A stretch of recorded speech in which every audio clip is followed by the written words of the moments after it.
Rádio Caractere, o seu podcast literário.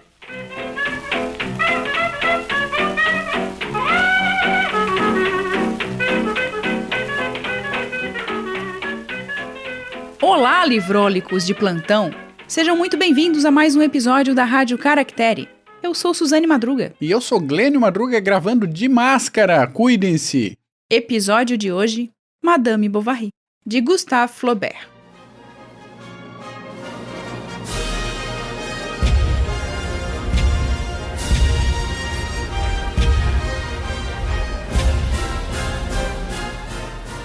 Quem foi Gustave Flaubert? Esse sujeito nasceu em 1821, morreu em 1880. Filho de médico, foi estudar direito em Paris, ficou doente. Eles ficavam doentes sempre, né? Uma gripe na infância, um piolho, uma infestação de piolho, um sarampo. Né, ele ficou doente enquanto estava estudando esta criatura. E daí resolveu largar os estudos, foi viver com a mãe, que já era viúva, foi viver de renda, vai montando o cenário que a gente vê de vez em quando aí. Ele tinha um relacionamento com a Colette, né? Com uma escritora que foi traduzida recentemente. Não, que ela já foi traduzida algumas vezes no Brasil, mas recentemente ganhou um destaque. É? É. Fica a dica de leitura, então. Publicou Madame Bovary no ano de 1857 e foi processado por ofender a moral pública, senhoras e senhores. Olha Exato. A bagunça. Mas ele não foi o primeiro a ser processado. Quem faz ali a introdução da obra de Madame Bovary é Charles Baudelaire. Ele também foi processado e foi obrigado a retirar alguns dos poemas das Flores do Mal, que é a sua obra muito conhecida. E a obra de Charles Baudelaire só teve aqueles poemas que foram suprimidos antes, publicados em 1949. Nossa! Pois é. E eles têm uns pontos de contato de biografia que eu acho muito legais. Assim, os dois nasceram em 1821. O Flaubert morreu em 1880, o Baudelaire em 67. Sim, eles eram contemporâneos, né? Aham. Também vivia de rendas e de herança. Uhum. E também, como você falou, foi processado por obscenidade, censurado e o negócio todo. O texto do Flaubert foi considerado imoral. E daí a gente já tem alguma questão que já vai entrando um pouco na obra, mas depois a gente fala um pouquinho mais dos personagens, da obra em si. Mas a questão do processo se deu porque, primeiro, ele não se posicionou diante do adultério. Ele não disse que... Estamos falando de Bovary aqui já. De Madame Bovary, do livro. Flaubert não se posicionou em relação a isso. Ele não colocou nada como... que isso é imoral, que isso é ruim, vejam como ela sofre porque ela está fazendo alguma coisa contra as leis. Então, tem essa perspectiva que faz com que o governo entre com um processo contra o Flaubert. E ele faz, no início do livro, inclusive, uma dedicatória ao seu advogado, que foi quem o defendeu no processo e que ganhou a causa. Isso é bem interessante. Eu tenho um gosto por ler censurados e afins, principalmente... Tu gosta da treta, né, meu bem? É eu isso. gosto do caos. No caos eu reino. No caos eu reino. Rubens, abraço. Tanto o Flaubert quanto o Baudelaire também só tiveram a reputação deles readmitida, só ganharam mais bons olhos depois da morte, né? Uma coisa que a gente vê hoje em dia ainda. Basta a pessoa morrer para virar gente boa, trabalhadora. Sim, né? Santo. Santinho, exatamente. Mas, voltando ao Bovary, a nossa edição é da Penguin Companhia de 2017, 491 páginas de puro deleite do século XIX, com uma tradução excelente. Tradução é de Mário Laranjeira, uma tradução realmente muito boa e que deixa o texto, pelo menos para a nossa leitura, muito confortável. Uhum. É um texto muito bonito, se a gente for para a parte mais estética da leitura.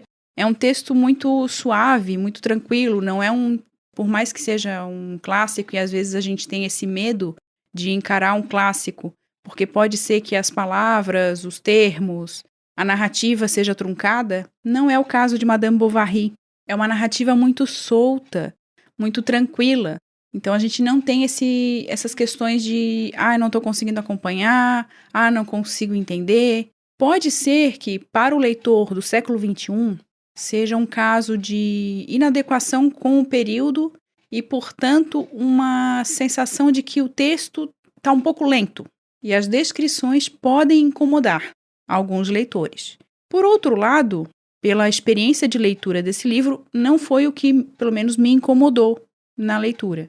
Então, é uma leitura muito, muito fluida, muito tranquila. E eu vou dar mais um ponto em favor dessa tradução pelo seguinte: eu tive a escolha ruim, questionável, duvidosa, de querer começar a ler Madame Bovary em inglês. Sim. Aí eu cheguei no final do primeiro capítulo pensando do que é que essas pessoas estão falando, que eu não estou conseguindo acompanhar. É um outro texto, a gente tem que entender isso, né? Aí eu fui para uma tradução portuguesa, que já me permitiu tirar algumas dúvidas e engrenar na leitura. Mas, de fato, para nós, leitores do século XXI, pega essa tradução da Penguin, que tá cremosinha. Ah, a tradução para português de Portugal é muito difícil? Não, não é, mas tem diferenças de tradução de nomes, por exemplo. Uhum. Que é uma coisa que, às vezes, dá um negócio... A gente conversava sobre o livro, Charles tal coisa, mas o Carlos, não sei das quantas. Então, sim. Mas não só isso, termos, um pouco da questão poética, melódica. O processo de tradução para português de Portugal é diferente do que a gente realiza, do que a gente tem no Brasil. Até mesmo porque o público é outro.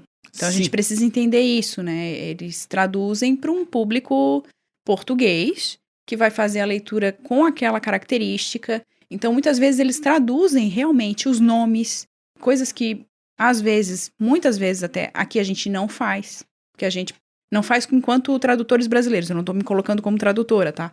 Mas no Brasil não se faz muito essa tradução, até para essa entrada do leitor, esse contato do leitor com nomes estrangeiros, enfim, tem alguns métodos de tradução, algumas teorias literárias e de tradução que promovem aí um monte de discussão que a gente não precisa entrar aqui, mas só para explicar que essas traduções para o português de Portugal e o português brasileiro são diferentes.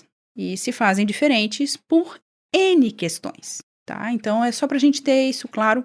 Um texto em português de Portugal não vai ser lido com a mesma destreza, vamos dizer assim, do que um texto em português brasileiro, que é a língua que a gente utiliza, que a gente está acostumado a ler as coisas por aí, certo? Muito bem. Sendo assim, vamos para a obra.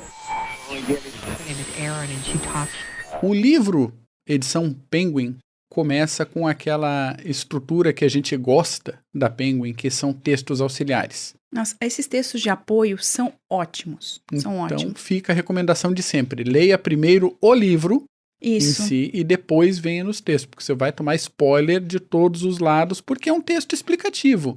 Né? São textos. O primeiro é uma apresentação do Baudelaire. Uma apresentação muito interessante, inclusive. Ali ele faz uma análise de alguns personagens, da escrita do próprio Flaubert. É bem interessante. E ele explica desde a primeira publicação, que foi feita já com cortes na Revue de Paris, falando que o Flaubert escreve para uma sociedade francesa esgotada daquele ambiente de meados do século XIX, que é um estilo que se opõe ao realismo que estava nascendo ali.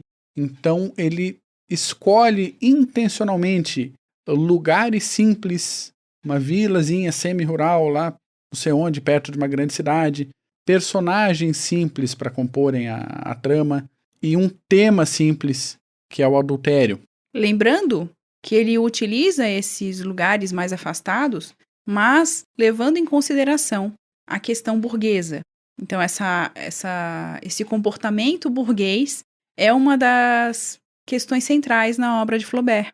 E a gente tem isso em Madame Bovary, muito bem explicado, inclusive nesses textos de apoio que a gente comentou antes, e que traz essa certa crítica a essa construção, a esse comportamento, a essa diferenciação de vestimenta, a esse processo do que era desejado por esse grupo de pessoas que pertenciam à burguesia, a essa ideia de que tudo é possível desde que a gente consiga o dinheiro e não importa o que a gente faça.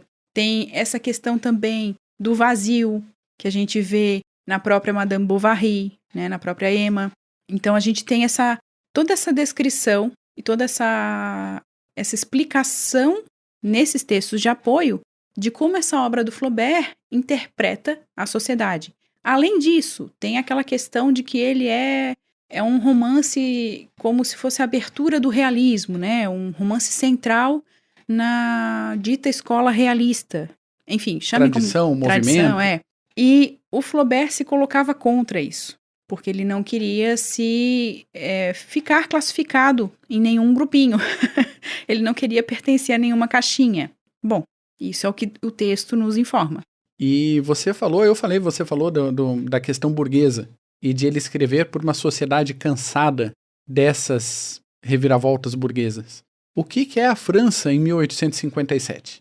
Vamos voltar um pouquinho. Em 1789 aconteceu a Revolução Francesa, que foi eminentemente uma revolução burguesa. Junto com isso, no mesmo movimento revolucionário, era napoleônica, 1815, final da era napoleônica, 1830, aconteceu uma revolução que retoma a monarquia, mais uma monarquia com influência burguesa, não mais uma monarquia absolutista como tinha antes da Revolução Francesa. Aí, em 1848, cai essa monarquia e começa a Segunda República, que acaba 4 anos depois com a ascensão de Napoleão III, inaugurando mais um período monárquico, e 5 anos depois tem a publicação de Madame Bovary. Então a gente tem toda uma movimentação de representatividade política e de poder e de ganho de status das classes burguesas, que até o início da Revolução Francesa e principalmente da Era Napoleônica eram deixadas em segundo plano, funcionavam muito bem para gerar dinheiro, gerar riqueza, mas para pagar o movimento, né? Isso. E agora eles querem esse espaço. Então, tudo que a gente já falou em outros episódios, lembram de outras obras que a gente trouxe sobre o século XIX, sobre essa necessidade de trazer valores burgueses para sociedades que até então só tinham esses valores aristocráticos e nobres. A gente não vai se repetir, mas... E a obra não traz esse aspecto, só lembrando disso. A obra traz um período em que a França está num processo, digamos, de paz, de até uma relativa tranquilidade. Um intermediário desses aí. Sim, só que esse aspecto da burguesia vinha sendo percebido como algo muito característico, né? Esse desejo de aparecer mais do que ter. Eu acho que com esse aparato, essa base de... Como é que a gente fala? Eu esqueci a palavra. Essa ambientação, a gente já pode começar a falar dos personagens? Certamente. Então vamos lá, vamos falar dos caracteres da obra. A gente então tem Emma Bovary, que na verdade não era Emma Bovary. Bovary era o Charles. Uma das coisas que eu acho muito interessante nesse livro é aquele início, em que o Charles, né, um Charles inglês, não, francês, ele entra na escola, é uma espécie de internato, tentem imaginar uma escola do século XIX. Acho que é esse o exercício. E nessa escola ele é recebido de maneira interessante, porque ele é o novato. E a gente tem esse Charles Bovary como alguém que ele não se destaca intelectualmente. Ele quer ser médico, mas é aquela coisa, né? Vai só no básico. Esse básico parece ser uma das críticas da obra. Nivelar-se pelo mínimo. E daí a gente pode pensar nessa questão ali, nivelar por baixo e tá bom. Ele conseguiu o que ele precisava. Então tem toda a vida do Charles, tem toda essa explicação, tem o primeiro casamento, ele acaba ficando viúvo, tem a relação dele com os pais, tem a relação dele com o trabalho, né, com a profissão de médico, né, e vamos colocar aí bastante clara que não é a mesma ideia de medicina que a gente tem hoje. Ele era alguém que atendia as pessoas por algum motivo e aplicava um atendimento com base nos livros que ele lia, né, de prático, vamos dizer assim. Pois é, só um adendo rápido, existia uma diferença em meados do século XIX muito grande de médicos pesquisadores, médicos práticos e os chamados cirurgiões barbeiros, que na maioria das vezes é quem botava a mão na massa mesmo. Sim, esses eram bem reconhecidos até, eles eram chamados. Tem até um que é chamado durante a obra para fazer uma atividade lá que... Uma atividade não, para dar um atendimento que o Charles não tinha conseguido êxito. Então tem essa relação bem interessante. Depois que ele perde essa primeira esposa, o Charles se casa com a Emma, que é uma menina de uma fazenda, né, jovem, teve uma educação católica, ela estudou num colégio de freiras, e até tem um pouquinho a gente tem uns flashbacks de como isso aconteceu. Então a gente inicia a obra tendo contato com o Charles, e com a sua entrada no mundo dos estudos, na formação como médico, como esse médico prático. Parece alguém muito... Ele não é bem aprofundado, se a gente pensar acompanhado, né? Não é um personagem que a gente acompanha muitos pensamentos. Parece alguém que não pensa muito. Parece alguém que não pensa muito. Mas a Emma já é aquela personagem mais complexa. Até o Charles Baudelaire vai dizer que a Emma é uma forma feminina das ideias do Flaubert. E daí a gente tem aí várias questões para serem levantadas, até pela questão da masculinidade, dos anseios, da virilidade, da busca pelo que deseja, e isso ser visto como algo masculino. Então a gente tem toda essa questão envolvendo essa jovem e essa senhora depois. Ela casa então com Charles, eles se mudam, no começo parece tudo ok, até que ela tem algumas crises, alguns problemas, acompanhando a mente da Emma, digamos assim, que a narrativa vai e volta, né? Das ideias dela e do que está acontecendo. A gente tem uma mulher que se encanta por determinado perfume de determinado visconde e depois fica pensando se determinada realidade não devia ser essa e não aquela que ela está vivendo. Ela é uma personagem insatisfeita. A insatisfação acompanha Emma Bovary. Então ela tem alguns problemas, ela vai criando alguns problemas de saúde, e eu digo criando mesmo porque parece ser muito coisa da cabeça dela, do modo como ela pensa. Daí a gente tem também várias questões a serem aprofundadas, tem gente que escreveu sobre isso, na área da psicologia, na área da literatura, na área da história. Mais de 100 anos, gente tentando entender, decifrar Bovary. E daí ela tem uma filha com o Charles. Isso modifica um pouco a questão. Essa filha é completamente relegada a cuidados de outras pessoas. A Emma não tem... Se a gente olhar bem, não tem a menor responsabilidade diante dessa criança. É alguém que busca pelos seus próprios desejos, ela busca completar algo que lhe falta. Sempre parece faltar algo na Emma Bovary. E ela sempre está atrás de alguma coisa. E por isso que ela tem... Essa questão do adultério não é do nada. Por isso que ela tem casos com outros homens. E a gente tem essa relação aí complicada, que é o fator de clímax do livro, assim. Esses momentos em que ela tem esses casos, que ela tem que ficar lidando com idas e voltas, com saídas para que ninguém perceba. Ao mesmo tempo parece que todo mundo sabe. Então é bem... É interessante a gente observar também essa questão da sociedade, né, daquele grupo social que sabe tudo o que está acontecendo, mas finge não saber, porque eles têm interesses também. Em nomes da aparência, entre os membros da mesma sociedade, muitas vezes. E eu acho que o que prevalece ali é o interesse. Sim. Cada um deles tem um interesse específico. E eu diria até que o Charles tem.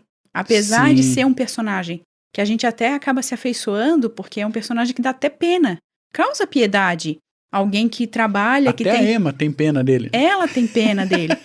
Porque ele é um personagem que está sempre tentando trabalhar, tentando fazer alguma coisa. Ele tenta se destacar em determinado momento, mas não consegue. Esse não conseguir se destacar faz com que a Emma perca completamente o respeito por ele. E a gente tem essa relação complicada desse casal aí, da Emma e do Charles Bovary. E também uma relação bem ilusória desse grupo social que é descrito, que é colocado nessa narrativa. Então tem pessoas em torno de Emma Bovary que a tratam muito bem, mas por trás eles estão pensando outra coisa. Tem o a pessoa que fornece os vestidos para Emma, as coisas para Emma, mas que na verdade ele está ali calculando quanto ele pode ganhar em cima daquilo. Tem uma série de questões. Tem o próprio Boticário, que também é o escritor do periódico, digamos assim, e que ele tem interesses também no que o Charles faz, porque ele tem interesses próprios, de ganhos próprios. Ele quer se destacar na sociedade. Então a gente tem essa relação bem interessante de perceber as ideias que vinham sendo construídas, assim. Falemos um pouco de Emma Bovary, que é o cerne desse pouco mais, negócio todo. A Emma tem uma trajetória. A gente começa a acompanhar a Emma na casa do pai dela, e a gente tem esses flashbacks dela na escola, ela muito dedicada, estudando com muito afinco, tanto as questões escolares quanto as questões de religião, e ela lia muito. E a gente já expande essa questão da leitura. Por quê? Porque ela passa a não se conformar mais com o quadradinho daquele conhecimento religioso, e as freiras já entendem que aquele primeiro momento que ela se destaca, que ela seria muito promissora, aquilo ali vai acabar atrapalhando ela. Ela passa a não ser mais tão conveniente assim dentro da escola. Aí ela tem uma mudança de vida. Volta para a casa do pai, mais crescida. Tudo parece muito bom durante um tempo. Só que quando ela conhece o Carlos, o Charles, depende da tradução que você escolher, ela vê aquilo ali como uma possibilidade nova. E ela se deslumbra com aquela situação, e aquela alegria que ela tinha na casa do pai já não faz mais sentido, porque ela tem algo a mais para se preocupar e para se deslumbrar. A gente pode pegar nesse sentido a parte da leitura da Emma, dessa leitura romântica que ela tem, do aspecto literário da época também. Sim. Esse aspecto de que tudo vai dar certo, de que você vai ser feliz, de que vai ser tudo muito bom, de que você vai encontrar a pessoa que você vai amar pro resto da vida. Então tem todo esse aspecto próprio da literatura mesmo, do tempo, que acaba sendo um aspecto de crítica na obra do Flaubert. Se a gente pensar bem, alguém que se deslumbra com aquilo que tem nos livros, mas que não tem na realidade. A gente pode pensar até em Dom Quixote, e até tem pessoas que estudam muito mais aprofundadamente esse processo de loucura a partir não diria da leitura, mas da não compreensão do que é realidade e do que é ficção. E daí a gente tem outro processo aí que acaba culminando nas próprias atividades da Emma depois, nas atitudes dela com a vida, esse achar que tudo se resolve se ela fizer tal coisa, se resolve se ela fizer outra coisa, se ela for em busca de tal coisa.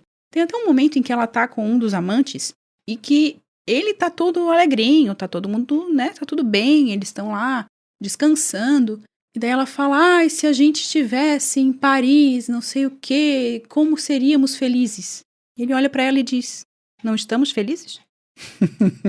E isso é bem um aspecto da Emma que a gente precisa levar em consideração ao ler esse livro. Ela nunca tá feliz. Nada pra ela é bom. Não por tempo suficiente, né? Sim, ela tem uma alegria momentânea, mas essa alegria passa na medida que ela sente que outra coisa poderia estar acontecendo. Então ela tem muita imaginação, né? Ela tem e essa imaginação faz com que ela pense que aquela realidade dela não é boa. Dentro de casa mesmo. O Charles faz tudo pra ela, né? Dá tudo pra ela, ela fica doente, ele se desdobra. Só que pra ela não tá bom. Nada tá bom. É uma inconformada, né? E a gente tem esse processo com a literatura dessa visão de mundo de que na literatura as coisas acontecem tranquilamente. Se a gente trazer essa perspectiva, porque a gente tem em novela, a gente pode pensar nisso também, né? Só fazendo um comparativo para que a gente entenda. Assiste uma novela, assiste um filme, daqueles filmes bem melzinho, que termina com todo mundo feliz.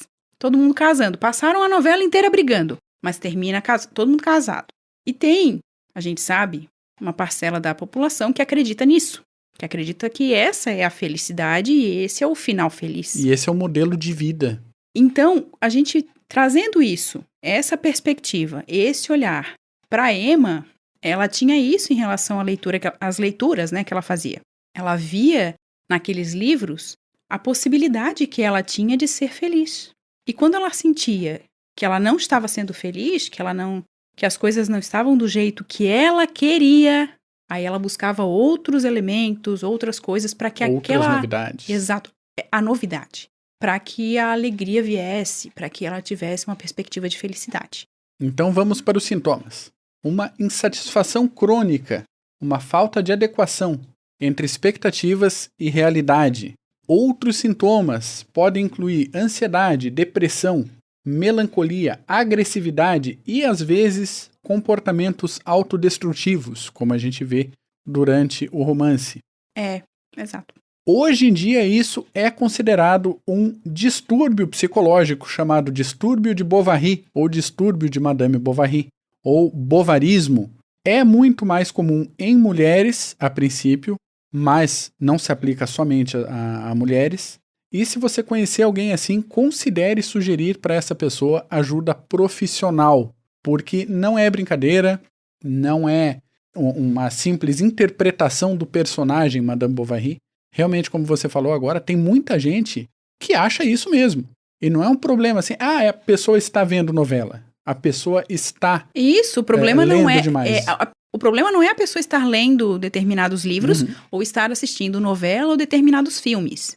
O problema é o modo como a pessoa interpreta aquilo que ela está assistindo. Como ela constrói o sistema de valores dela. Exato. Até mesmo porque tem livros, desses livros bem românticozinhos que a gente adora, que a gente gosta de vez em quando. Uns filmes pra gente, né, dar aquela aquecida. Ai, que coisa maravilhosa. Mas isso a gente acaba não trazendo pra vida da gente. Só que há pessoas reais que trazem. Assim como na ficção, a Bovary, a Emma Bovary, trouxe para sua realidade essa necessidade de que a ficção se fizesse realidade, tem muita gente que faz isso hoje. É uma questão bem interessante não interessante de bom, mas importante de ser levada em conta, e a gente sabe que tem estudos, inclusive, da área da psicologia que tratam esse assunto. Esse termo, bovarismo, ou Síndrome de Bovary, de ou Madame síndrome Bovary. de Bovary, não veio do nada. Vem de estudos, de pessoas que estudaram isso, esses comportamentos, porque não são comportamentos só da ficção. E daí a gente tem essa linha bem tênue entre ficção e realidade num aspecto comportamental. Ainda não é um distúrbio registrado, como outros distúrbios crônicos, mas já é um distúrbio que está sendo estudado de forma séria. E isso é interessante a gente manter na perspectiva, porque tem bastante gente que considera a personagem Emma Bovary e o romance Madame Bovary simplesmente eu não estou sendo... Não estou tá diminuindo. depreciando, mas ela é uma personagem feminista do meio do século XIX. Porque ela fazia o que ela queria, ela se vestia do jeito que ela queria, não se importava com a opinião dos outros. Isso pode ter sua parcela, mas fica uma interpretação um pouco rasa se você não observar direito o que está acontecendo dentro da cabeça de Emma Bovary. E também até pelo próprio comportamento dela. O quanto ela faz dessas atitudes algo que a faz sofrer enquanto pessoa, enquanto personagem, e quanto ela faz sofrer as pessoas que estão em torno dela. Ela promove esse sofrimento geral com as suas atitudes. Então a gente tem aí essa perspectiva para que a gente olhe também para essa ficção e perceba um pouquinho dessa realidade, que há pessoas que fazem isso ainda, que fazem isso também com as suas vidas. O fim de Madame Bovary não é um fim bonito, é um fim muito bem descrito. É muito justo, até, se a gente pensar em toda a construção de personagem que o Flaubert faz. Aliás, mas não é um fim bonitinho. E bonitinho naquele sentido de romântico. Tem uma cena de um dos personagens que vem a óbito, que eu não vou dizer quem é, que eu acho que a pessoa passa umas 25, 30 páginas para conseguir morrer. É uma das cenas de morte mais épicas que eu já li em toda a minha vida. É sensacional. Quando a pessoa morre, finalmente dá vontade de aplaudir, porque é um espetáculo. Todo o processo de escrita do Flaubert para matar essa pessoa é uma coisa absolutamente incrível. Mas voltando na Emma, que para nós ainda está tranquila aqui na nossa discussão. Outra interpretação rasa é a interpretação de ela é louca e pronto, ela é histérica. Que até o Freud fez pesquisa sobre histeria num determinado ponto da carreira. Com base não, mas trazendo a interpretação de Bovary, né? Tem vários artigos assim, onde Freud errou. E ele errou na interpretação de histeria. Histeria tem a etimologia ligada a útero, então seria uma psicopatologia com origem de um distúrbio uterino que levaria a sintomas físicos como surdez, cegueira e até perda do autocontrole, da estabilidade emocional. E daí a gente já tem uma questão também de ver na mulher o problema, né? Exatamente. Então seria por a isso, interpretação cuidado. contrária do Isso. ela é feminista e pronto, seria a interpretação, ela é louca e pronto. E a gente sabe por estudos... Eu acho que em tudo a gente não... Acredito que em tudo a gente não pode trazer tanto pro raso. Exato. Em todas as leituras que a gente fizer, a gente precisa ter um pouquinho mais de... um olhar um pouquinho mais crítico a respeito disso. E a gente sabe por estudos de história da medicina, aliás, vamos trazer mais história da medicina do século XIX em breve aqui na Rádio Caractere. Porque é um tema muito interessante. É muito legal. Muita gente, milhares, talvez milhões de pessoas foram internadas em sanatórios que eram instituições absolutamente violentas em todos os sentidos, porque não se adequavam aos padrões que a sociedade exigia. Então tinha gente com demência, tinha gente com um autismo que não era diagnosticado na época, que era simplesmente caracterizado como louco e internado. Tinha mulheres que eram diagnosticadas, e aqui com todas as aspas que você, nosso amigo ouvinte, preferir, como histérica, e ou ficavam presas dentro de casa, ou eram internadas num manicômio e pronto. Então, também interpretar a Bovary como histérica é injusto com a personagem, injusto com a escrita do Flaubert. E com toda a construção que ele faz da própria Bovary, em toda a obra, assim. Ele não, simplesmente em determinado momento, ele coloca a personagem com um comportamento diferente. Ele vai construindo esse comportamento e esse pensamento da Emma durante toda a obra. Porque na cabeça dela faz sentido o que ela está fazendo, as expectativas dela fazem sentido. E é muito interessante a gente acompanhar essa mudança de expectativas e perspectivas e como ela tenta lidar com a vida dela, adaptar a vida dela para atender essa demanda mental que ela tem. É tão certo que Flaubert conseguiu fazer de Emma uma personagem icônica que você trata a Emma Bovary como uma pessoa que fez isso, que ela se comportava dessa maneira. Não é que o Flaubert a descreveu assim, ela se comportava assim. E isso acaba ficando muito presente na obra. É uma das grandes narrativas de obra literária, é quando a gente consegue perceber o personagem muito próximo, muito perto, muito palpável. Muito possível. Muito possível. E o Flaubert faz isso. É uma obra, assim, a ser lida, relida. É o que a gente indica para leitura, sim.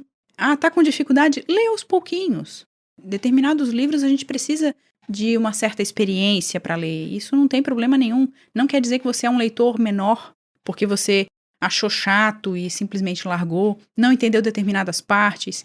Às vezes é só uma questão de perspectiva de leitura, momento até de leitura. Sem dúvida nenhuma. Bom, antes de finalizar, vou deixar detalhes para você que está acompanhando a gente até agora. Relacionamentos entre as pessoas. Essa questão do interesse, essa questão da aparência, as reações de algumas pessoas, as reações da mãe do Charles quando conhece a Emma, a reação dos homens com os quais ela se envolve e que do dia para a noite ela despeja um monte de expectativas e ela quer que eles tenham determinados tipos de reação e que em algum momento eles percebem, peraí, onde que isso vai parar? O que ela quer de mim? O que ela está pensando? E tudo isso fazer tanto sentido para ela e, gente, é uma coisa incrível ao mesmo tempo de fluida e de complexa essa narrativa. E eu acho que deu para perceber que eu gostei bastante. Você gostou do livro? Gostei. Eu já tinha lido, inclusive na faculdade, já tinha lido até trechos, principalmente trechos, né? Que na faculdade a gente acaba lendo, pelo menos a faculdade que eu acabei fazendo, alguns trechos. Que a gente às vezes é metida, daí a gente lê a obra inteira, mas eu já tinha lido. E reler por isso que eu falei assim, se você não conseguiu ler nesse momento, tenta ler em outro momento, tenta ler de novo, se você já leu e achou insuportável, não gostou da linguagem, não gostou da história. São momentos de leitura diferentes, assim. E esses momentos, eles precisam ser respeitados também. Até para que a gente tem essa perspectiva, esse olhar um pouco mais dirigido ao comportamento dos personagens. A gente fala da Emma porque ela dá título, né, à obra, ela é a personagem principal. Apesar de ser a personagem principal, não é a personagem que inicia a obra. A gente não começa acompanhando a Emma Bovary. E a gente também não termina acompanhando a Emma Bovary. Pensemos nisso. Mas as coisas acontecem em torno de Emma Bovary. E também pela perspectiva de Emma Bovary. Então a gente tem determinados comportamentos, a gente tem determinadas reações, a gente tem muitos aspectos de comportamento masculino que a gente pode trazer para a discussão. Muitas questões envolvendo relações familiares, como a sogra dela, a própria filha. É uma coisa assim muito mais complexa do que a gente vai conseguir abordar em um episódio sobre Madame Bovary. Então tem estudos, inclusive, tem vídeo no YouTube sobre literatura fundamental que trata da obra Madame Bovary. Tem um estudo tem um estudo muito mais aprofundado do que a gente está fazendo aqui. Tem pessoas que fizeram dissertação, tese, estudam ainda esse aspecto não só literário, mas comportamental, como a gente já mencionou. Então, é uma obra extremamente complexa, porque traz comportamento humano. Como eu disse antes, a gente parece que se aproxima da Emma e percebe nela alguém real, alguém que pode existir do nosso lado, alguém que pode conviver com a gente no dia a dia. Então é uma personagem, não só por essa personagem, mas pelas relações que envolvem essa personagem. Essas relações de interesse que a gente comentou, essas relações desses casos amorosos, essa questão do adultério, como isso é visto por ela, como isso inicia como algo que ela não queria muito pela questão religiosa, mas que depois ela cede, até por não ter um suporte religioso.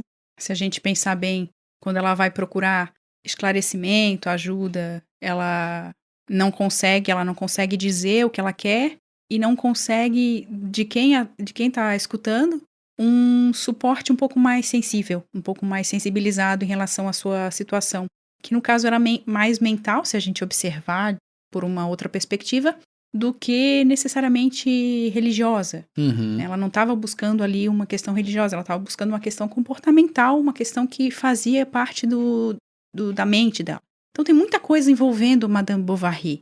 É uma obra extremamente complexa e vale muito a pena a leitura. Até para a gente ter essa percepção, e eu gosto muito da ideia de que a literatura faz com que a gente seja mais sensível aos problemas dos outros, ao que cada um carrega enquanto dificuldade, problema, questões mentais a resolver. E eu acho que esse livro traz isso. Faz com que a gente olhe para o outro de uma maneira não tão caixinha.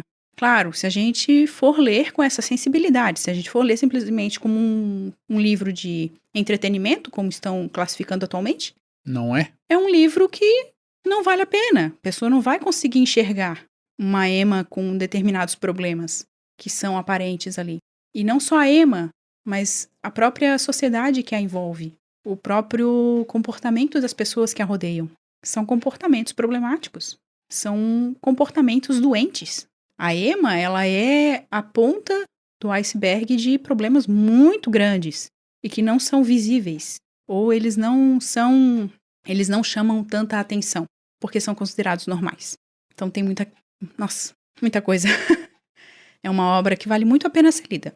É isso, então, se você quiser adquirir essa obra maravilhosa, o link de associado da Amazon está aí embaixo, como de costume. Se você gostou desse episódio, por favor, compartilhe o link desse episódio com alguém que você acha que pode gostar também. E até semana que vem. É isso, pessoal. Nosso contato está na descrição do episódio, como as demais informações. Entre em contato conosco se achar que tem alguma coisa a dizer, tem algo a acrescentar e a gente vai gostar muito de saber. Muito obrigada pela audiência. Pega um livro, relaxa o corpinho e até a próxima.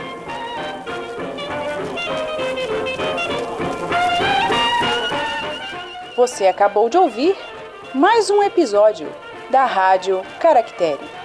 Entre em contato conosco. Links na descrição do episódio.